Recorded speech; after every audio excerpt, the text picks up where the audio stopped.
joining us again at this time. It's so good to see you. Rex, would like to borrow your... Sure. Oh, no. Okay. All right. Denver Near-Death Studies, we host and sponsor these discussion panels. They're educational and, excuse me, Mike, can I move this? I don't want to trip over it. I'm going to put it actually right behind you guys. Okay. And with these discussion panels, they are educational, and they are hearing people speak about their spiritual transformation. And in this case, it's a near-death experience. People can have spiritual transformational experiences without dying. Traumatic emotional events can cause a spiritual transformation. There are many ways to have it. This might be the harder way, but this is a very profound way. These people who've had near-death experiences, they return back to their bodies after they have flatlined, because it is a clinical term. They flatlined, they stop breathing, their heart stops, there's no brain activity. And then they basically rise from the dead.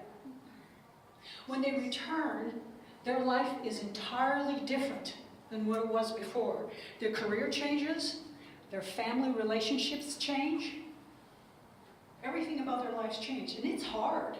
It's hard because they return with some amazing, awesome experiences that fundamentalist Christians may not like to hear, because some of that information can go against traditional ways of feeling and thinking about spirituality and our soul and our spirit.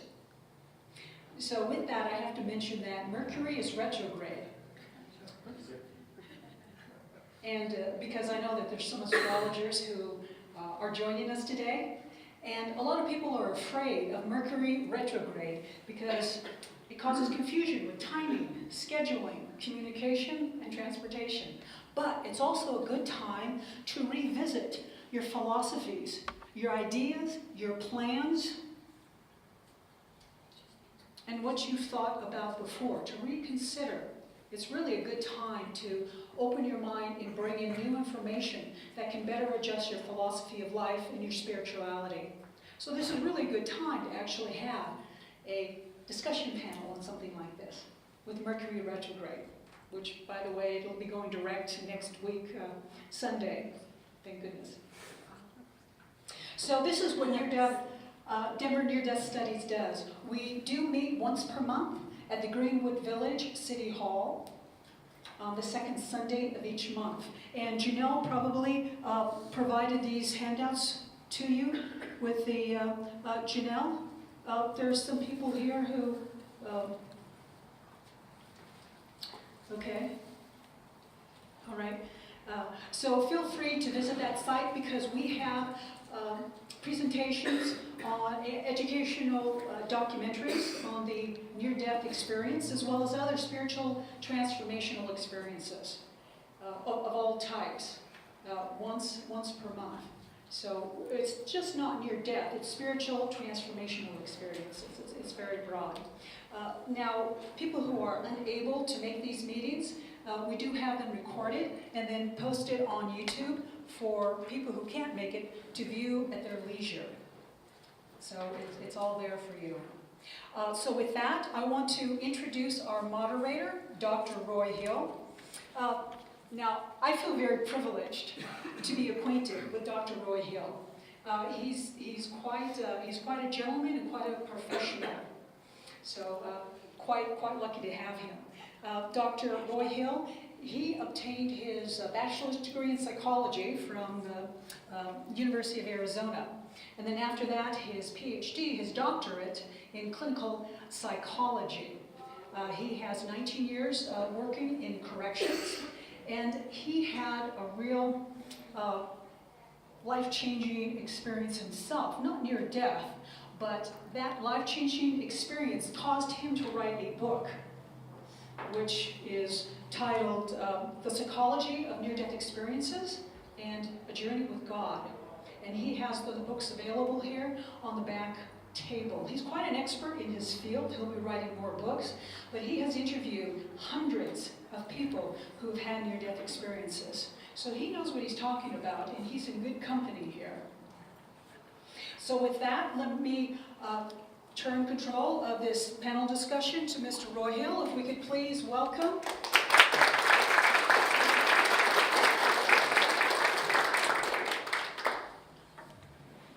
Thank you so much, everybody. Sorry. It's an honor to be here with you today.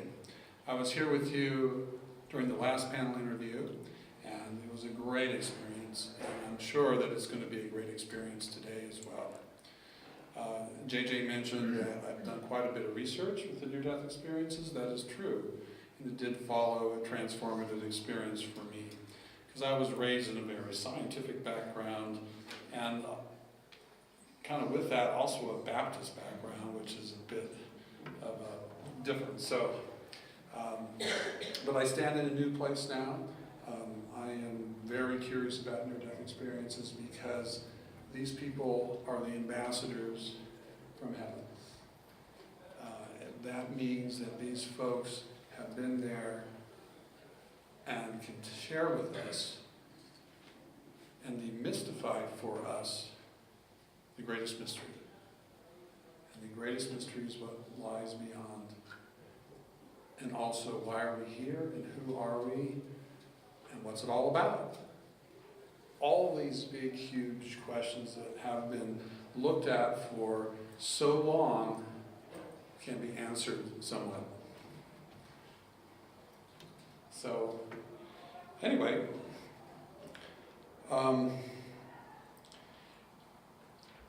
with these ambassadors, they're going to tell us a couple of things. One, they're going to tell us what's on the other side, but they're also going to share with us how their lives have been transformed. Let me tell you a little bit about how we're going to do today's event, the procedures. So after I introduce each speaker, they're going to have 10 minutes to let us know a little bit about their experience. During that time, Janelle will be passing out some cards so you can write down some questions. After that 20 minutes is up, 10 minutes for each is up for all our speakers, Earl will have a couple quick words to say and an offering for this congregation, and we'll take a quick bathroom break, look at the cards, and then we'll have a question and answer period. Please stay around for the question and answer period because your questions will open up a huge amount of knowledge and information that will intrigue all of you, I'm sure, as it did last year. And then we'll go with that for another hour, hour and a half, and then we'll wrap up. Couple quick rules. I'm sure all of you know to do this, but to be respectful of different opinions, and for each other and for the presenters. Also, I just wanted to say during the break, we have some information at the table from, I believe Lori brought some information. Myself, I have a book for sale. If you're interested in learning in near-death experiences and death, I have a book that I think would meet your needs.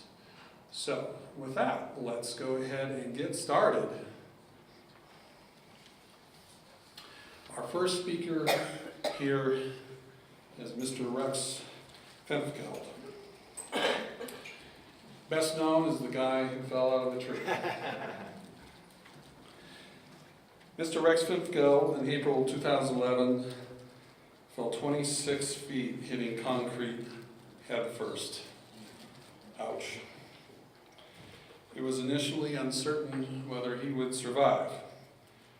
The belief at the time, if he did survive, he would likely have serious brain damage and other complications, as he had severe bleeding in the brain in 3 places, broke over 20 bones in his fall. He spent 5 days in a coma, contracting pneumonia. the first night at the hospital and had a heart rate of 150 BPM. Rex's heart never officially stopped, although he was nonetheless on the verge of dying, especially the first night. I would add, near-death experience is a bit of a misnomer. Really, it's a brief death experience for many people, but also people with comas. So you don't have to be clinically dead to have a near-death experience. Okay, he was placed on a mechanical lung because of a badly punctured lung while going into respiratory crash multiple times over several days, needing to be resuscitated as a result. He spent a month in the hospital and 2 years of surgeries and therapy to heal.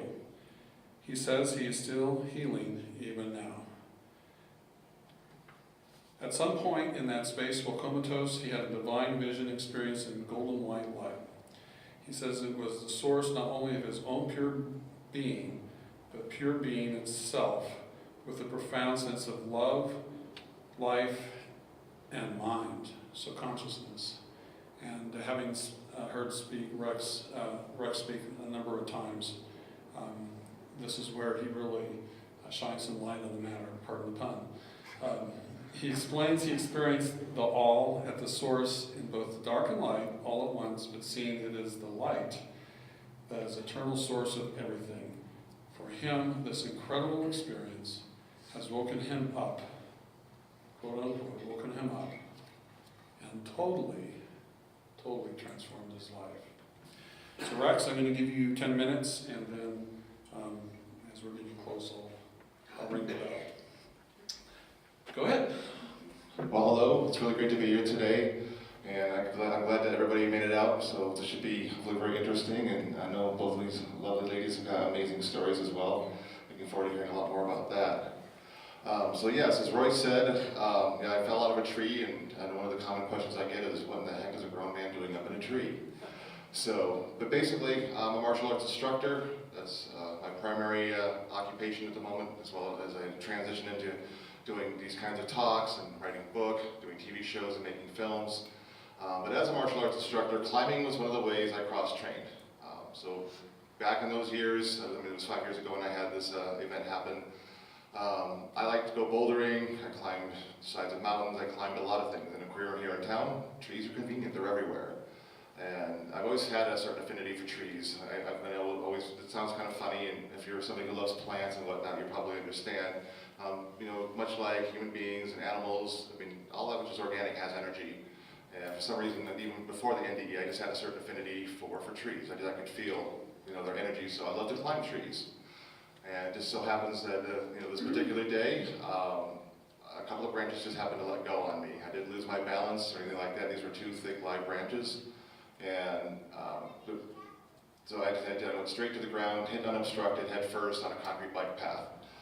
Kind of interesting because a couple feet over there's grass on either side, and of course maybe another dozen or so feet on the other side was water. I could have fallen into a creek, but no, I had to go entirely onto the bike path.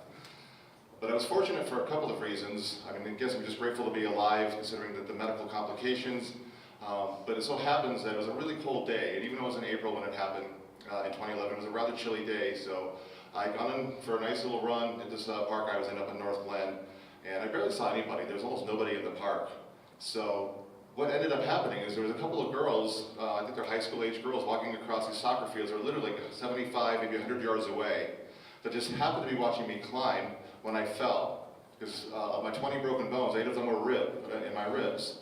And the broken bones decimated one of my lungs. So I was bleeding profusely already internally from this decimated lung. So had those girls not just happened to be looking at me when I fell, I would have died out on the spot, because they called the authorities right away, and they basically saved my life. So that was that aspect of the miracle itself that's happened. Somebody just happened to see me fall on this really chilly day. And of course then I was very blessed to have outstanding medical care and a lot of wonderful friends that also helped me with everything from massage to acupuncture to any number of different Eastern modalities as well. So I had the best of both worlds in terms of my healing. And of course, it was a lot of very hard work on my part as well. But as Roy had expressed, for me, and everybody has their own experience. The Spirit, the Divine, reaches out to us all, I think, in a lot of unique ways. Even though the messages come through very much the same, even though the experiences may seem differently, the divine will reach out to us in a way which we can understand. Which is why somebody who's, say, very Christian, who's having an NDE might see Jesus.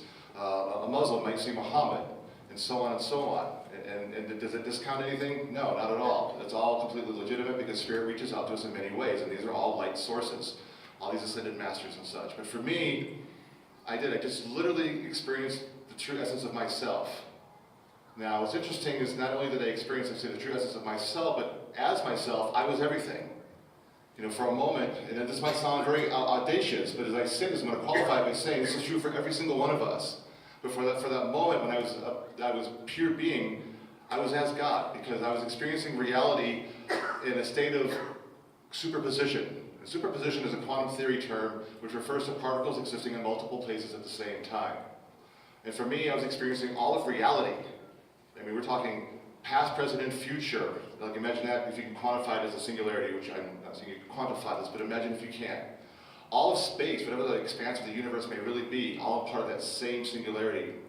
Let's get into multiple realities and parallel universes. So we're talking every single probability and possibility in existence, all part of that same singularity. And with that, infinite dimensions, all part of that singularity. It was all one. So it was all of reality, everything you can conceive of and beyond, existing in a perpetual state of superposition.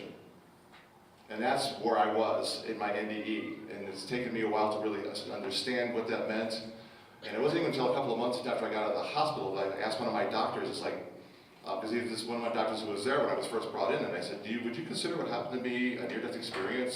Something really, I can't even explain, at the time I could not really explain what's going on in my mind, and I don't really understand it, but I've come across this thing about near-death experiences. Would you consider this a near-death experience? And he says to me, yes, I would most definitely consider what you went through a near-death experience. And so with that moment on, I realized, okay, something really did happen. And what I want to just get across, a couple of things. First of all, how incredibly connected everything really is. Now, I can go on esoterically about it, getting into the source of consciousness, which we are all all connected to just by the nature of our existence. There's a lot of scientific evidence as well, even getting into even just our society and our world, talking about how we're connected socially, empathetically, through love, but also even, like, say, through politics, through the economy, of course, through the Earth ecosystems. I mean, we're connected on so many levels with each other. And also to convey the fact that I think, I remember if it was JJ or Roy had said, that this is at the source of all of our being. I mean, this is not exclusive to somebody who's had an NDE, and no, you don't have to go through this. I'm the kind of person, I don't do anything the easy way. I always have to take the hard path through everything. Now, I would not trade the experience for anything, but at the same time, I certainly don't want to do it again. But case in point is, this is a part of every single one of us, just by the nature of our very existence, and hopefully I can touch upon this more as we get further and further into this discussion today. But make no mistake about this, we are connected. The Mayans had a salutation, and it's kind of similar to, like, Pura Vida or Namaste or Mahalo, which is simply in Lakesh. And this basically translates into, I am you and you are me. So we're all an extension of each other's consciousness. We're all connected, we're all learning from each other. And we're all that one source of being itself, experiencing through all of us as we experience the source. You can call the source God if you want to. You can call it Brian, I don't care. But the point is that we're connected to that same source. And all this information that we're all going to share, we may have our own unique expression of it, but the point is that we all have this too, and we all have to find our way. And one thing I'll say too, and I'm sure you can both understand, is this is our reality now. This whole NDE to me is more real than this moment right here in space on the work we're all sharing together. So therefore, I'll be talking, and I'm sure they will too, that this is fact. So I'm going to come across like this is the way it is, but understand that I present this to you, and I think they do too, as food for thought, because we all have to find our way. We all have to have our own personal awakening. It's not to suggest we can't help each other out and guide each other, but we still have to decide for ourselves what's real, what it means, and what is our true path. So hopefully, I don't know if I went over my 10 minutes, but... We got a couple minutes left. Okay, anyways, I'll go ahead and pass the mic, and I'm looking very forward to this. And thank you all very much. Much love.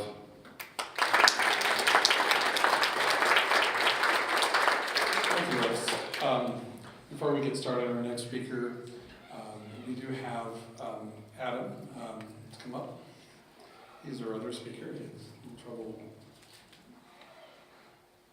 on the roads.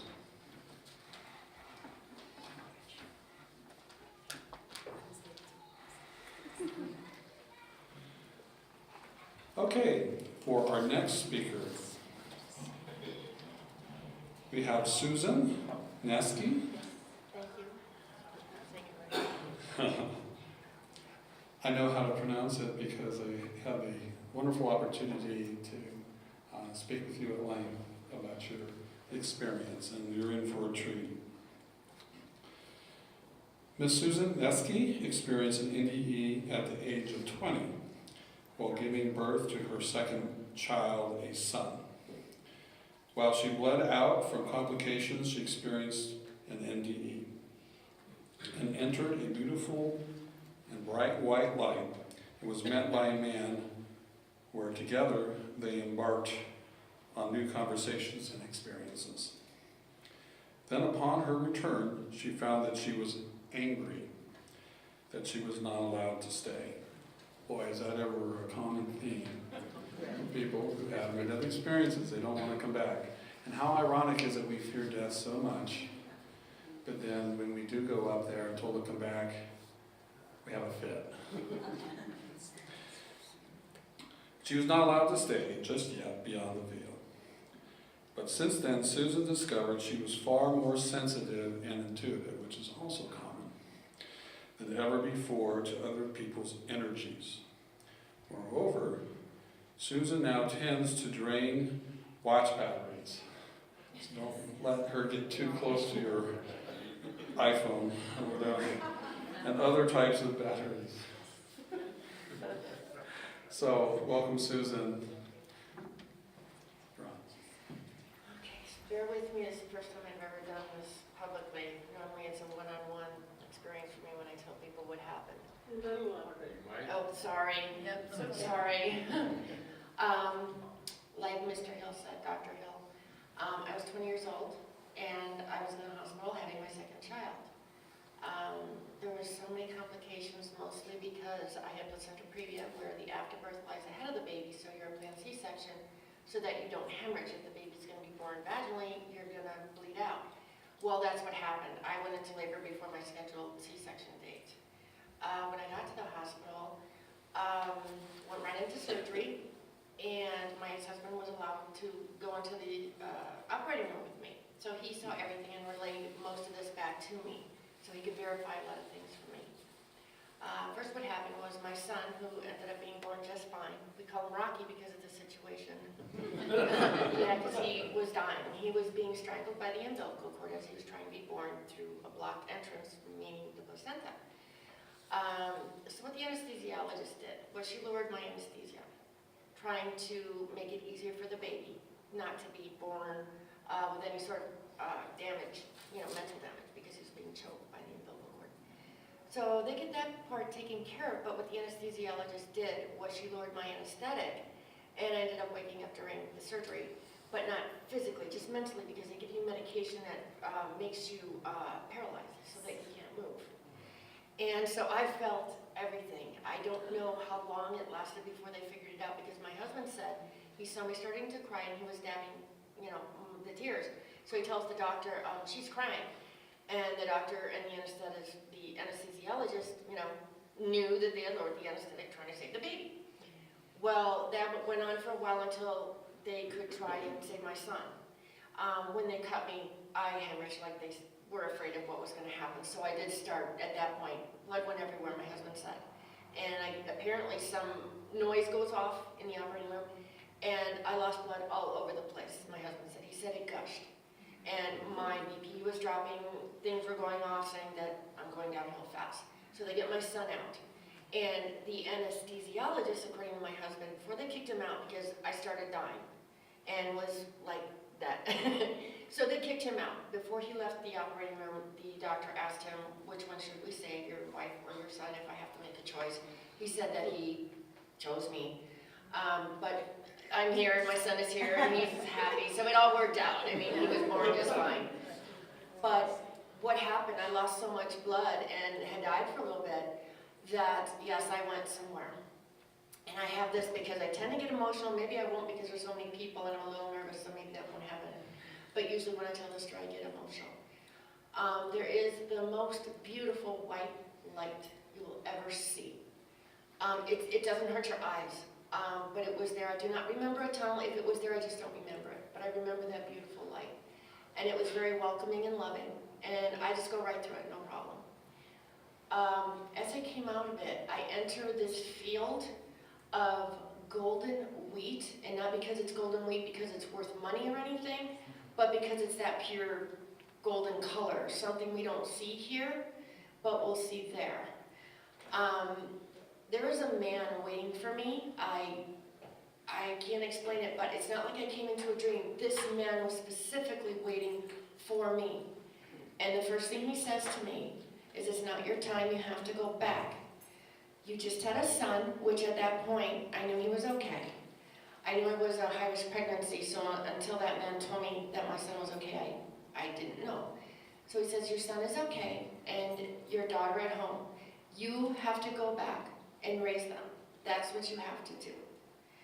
And I looked at the wagon. He was also on a wagon. I was perpendicular from him. His wagon was facing this way. He was facing to my right, aiming at the right on this wagon. And think of a wagon as like the 1800s, like people, the pioneers, you know, how they traveled from place to place. That's what my experience was. And he was on this huge incline. I was surrounded by this gold wheat. Well, the sky was the bluest, blue and clearest, purest thing I've ever seen in the color blue that does not exist here. The white of the wagon cover was the whitest white. This man was tall. He did have a type of a robe on him, but he was sitting down. He had short, curly black hair. His skin, he was like, sort of like a light-complected Hispanic person might have, color-wise. Like you, maybe a little bit lighter, but maybe like you. And he was very loving towards me. When he said that it's not your time, you have to go back, you have to go raise these children, I was devastated, I was crushed. I didn't want to go back, and I felt this huge guilt because I knew I just had 2 children. And as a mother, you're supposed to want to go and be with your children.